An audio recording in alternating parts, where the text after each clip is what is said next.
শনিবার চূড়ান্ত ভোটার তালিকা প্রকাশ করেছে নির্বাচন কমিশন। মুর্শিদাবাদের হরিহরপাড়া বিধানসভার পরপর তিনবারের প্রাক্তন বিধায়ক মোজাম্মেল হক তার নামেও এসআইআর এর চূড়ান্ত তালিকায় বিচারাধীন রয়েছে। মানসিক স্বাস্থ্যের জন্য সবার আগে যে নামটি মনে ভেসে ওঠে, সুস্থ মনের ঠিকানা মনোবীক্ষণ। যোগাযোগ নাম্বার 7477799513। হিয়ারিং এর সময় সমস্ত তথ্য দেওয়া হয়েছিল, তারপরেও চূড়ান্ত তালিকায় বিচারাধীন রয়েছে। সঠিকভাবে ভোটার তালিকায় নাম যেন থাকে বলেই জানান প্রাক্তন বিধায়ক মোজাম্মেল হক। আমি তো পরপর 1987 সাল থেকে বিধানসভায় 2001 পর্যন্ত নির্বাচিত সদস্য, তাহলে তার আগেও কন্টেস্ট করেছিলাম, কিন্তু এখন দেখছি যে আমার নাম ভোটার তালিকায় বিচারাধীন।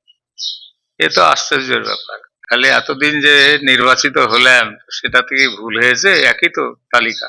কি বলার আছে, সে তুগলকি ব্যাপার বলছে, তাই এটা কোনো সঠিক ভাবে চলছে এটা বলা যাবে না। আমি কি চাইবো, আমি চাইবো যে সঠিকভাবে ভোটার তালিকা, প্রত্যেক নাগরিকের সঠিকভাবে যেন ভোটার তালিকায় নামটা থাকে। এইটা শুধু আমার বলে না, এরকম অনেকেরই এরকম ঘটনা ঘটেছে। এটাই সবচেয়ে দুঃখজনক ব্যাপার। ভারত বিখ্যাত মেডিকা হেলথ সেন্টার এখন বহরমপুরে। এখানে মেডিকা হেলথ সেন্টারে সুবিখ্যাত স্পেশালিস্ট চিকিৎসক ওপিডি করছেন। কার্ডিওলজি, ডার্মাটোলজি, ডায়াবেটিস ও endocrinology, ENT, neuro, nephrology, medicine, general surgery, urology, paediatric, orthopaedic, pulmonology, plastic surgery আরও সমস্ত পরিষেবা নিজের জেলাতেই পাচ্ছেন। রক্ত, মল, মূত্রের সব রকম পরীক্ষা অতি উন্নত ও আধুনিক মেশিনে করা হয়।